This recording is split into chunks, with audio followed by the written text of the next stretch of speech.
let's move on to the possible winners. Let's not talk about Man United. Who wins it all this season? I'm going to go Real Madrid. Yeah, really? I've got a feeling for Real Madrid. I think Barcelona will go close again. I just think what Jose's done. I watched them last night. Kylian Mbappe got a hat-trick. Vinny Jr. played on the left. Arda Güler played on the right. Diamande come on and lit up the place when he came off the bench. They've got midfield players to die for. I've got a funny feeling 15 times winners. I think blink an eye, it'll be 16. Is this the renaissance of Mourinho? Is this when he has another phase in his career? What is he, 61, 62 now? Is this the time when he kind of challenges Ancelotti for all these trophies? He's got 2 already. I think he might be the weakness for Real Madrid. Yeah, Jose Mourinho. Yeah. I do wonder whether he's got. I'm not doubting his career credentials and what he brings to a football team, but the top level of the Champions League, has he got the tactical mind to go and match a Luis Enrique and counter what they have done in the Champions League for the last 2 years? Now, people may listen to this and think I'm doing a disservice, but we haven't seen Mourinho at this level for a while, so I think it's a bit of a question mark.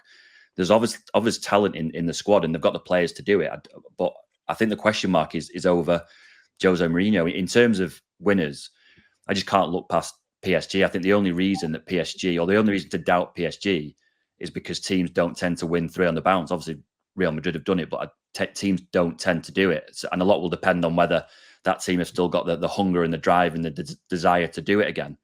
I just in terms of talent and experience and getting over the line, I can't look past PSG. It's interesting that because the Real situation could go either way. It could get that squad of players, the Vinny Jr., the Bellinghams, the Mbappes, and just play the sort of football that we've not seen Mourinho play for 20 years since he was at Chelsea, just killing teams with the attacking power. Or it could go the other way, and it could be when they play Arsenal, it's Mourinho versus Arteta, and a kind of slugfest of big defenders and corners and grappling and all sorts. Players though, they haven't got the players to go that way. They've got to go attacking, haven't they?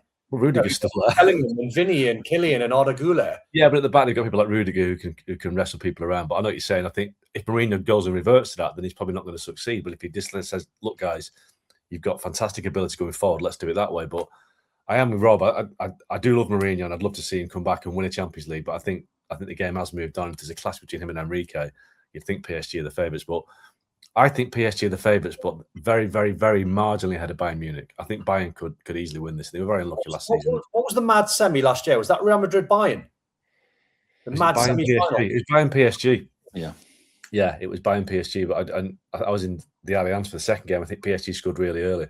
They just showed their class in that second leg. But Bayern, another year on, I just think Bayern have got something about them. And the Allianz is such a tough place to go. But yeah, I'm going to pin it on PSG. But if it's PSG Bayern final, I won't be surprised. So in terms of the games that are jumping out, I think, Rob, you've picked Barca PSG as a game that you think is probably the game of the league phase. Yeah, I mean, I think the games they're obvious ones that the ones to watch. As we've spoken about before, that the danger is that the games kind of pass us by a little bit. I think PSG Barca, I think they've got the 2 best midfields in the competition, which should make for a fascinating game. You just hope that they take it, that they have to take it really serious. I'm a little bit biased with this new kind of format that we have, because in the first year, I think we had Inter Milan against City at the Etihad. It was really early on, and everyone was kind of licking their lips and going, "Oh, it's 2 of the best teams, 2 of the pot 1 teams. Let's see what it's all about." And they literally just stood off each other for 90 minutes because they wanted to get out of there with a draw. I think the game ended 0-0 or 1-1 or something, completely immemorable because it just passed everyone by. And I just hope that these big games don't have that same element about them, because it would be really great in the league phase to see PSG and Barcelona go against each other properly. Bayern Munich, Man United as well. All these kind of massive games that the whole point of this league phase and the way it's been structured is to throw these big teams together. I just hope that the way that the schedule is done, we kind of get to see them at really the highest level they've got, because PSG Barcelona should be a fantastic game, but it should be a fantastic game in the league phase and not just in the Champions League final. Don, is there a game that jumps out for you that you want to watch? Yeah, I think Man City's first 2, if it fell in that order, if it fell against PSG or Barca, I mean, you'd love to see match day 1, Man City versus PSG. That'll be a fantastic game. Or if it's match day 1 and it's Barcelona away, I mean, that just screams of goals. And I look at those first 2 fixtures there for City, and I just think, please be one of them on match day 1, because that just makes, the Champions League's back. Fantastic games to look forward to. Lots of kind of going back in time for Mourinho there. So Don, how do you see Real's path to the knockout stages? I think they'll be quite happy.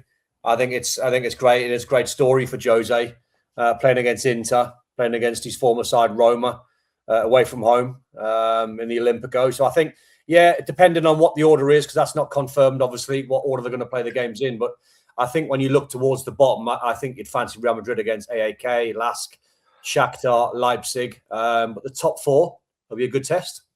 Any tricky games there, Rob, do you think, for Real? Arsenal away, maybe? Yeah, I mean, Arsenal away is the one that sticks out. I mean, Don's right to point out, and we probably should point out sort of at the top of this show, that because we don't know the order, it's difficult to say where these games are going to fit in, and how these teams are going to cope with the scheduling of it. But just looking at the list there as it is, Arsenal away is the one. I mean, Jose Mourinho had some great run-ins with Arsenal when he was in England with Chelsea and with Man United, particularly when Arsene Wenger was in charge of Arsenal. So you can imagine that he's going to go back to the Emirates and quite enjoy whipping up that Emirates crowd. It might be a cinema, that game.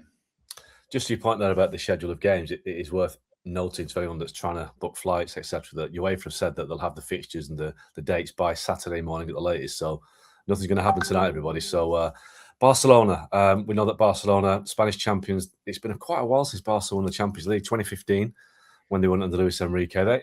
Looking at that group, I think they've got quite a tough section, because obviously Man City, PSG, tough games. Aston Villa, we don't know what they're going to be like this season, but, a great manager in Unai Emery. And Como, a team, I think, Don, you know Como quite well, having done quite a lot of Serie A commentary last season. So away from the big sides, are Como a team that could upset Barcelona this season? I think they'll be happy that they're playing Como at home. Fabregas is building a fantastic side there, former Barca player, obviously. He's got a couple of duels. The boy Nico Paz, the Argentinian, he's the sort of golden boy, the wonder boy that they got from Real Madrid. So he's a fantastic player. There's rumours of them, I think, signing Moise Kean today. Many of the Italian journalists have got Como, if they do sign a centre forward, running into close for the Scudetto this season. I think that's a tad optimistic, but they are a good side to watch. It's very much a Fabregas side. They play like tiki-taka football. They play really good football, easy on the eye to watch. You've got a holiday home on Lake Como, haven't you, Don? Is that right? I wish. I wish. Rob, what do you think about Barcelona?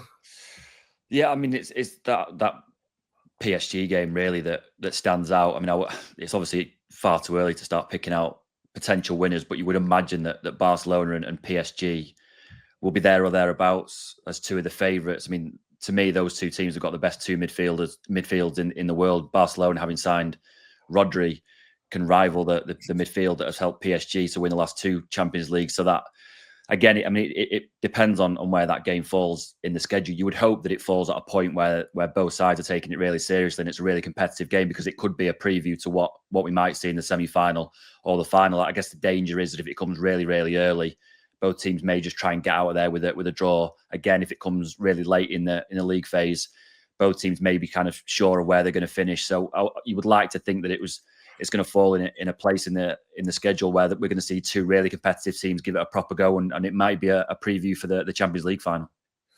It is a tricky one with this format, isn't it? Where, like you say, whether you play it early or play it late, these games don't have any real jeopardy. I mean, I've been to a couple of Arsenal PSG games, and in the group stage, Arsenal Bayern, you just feel like it just feels like a pre-season friendly with a little less edge, because you just know both sides are going to get through.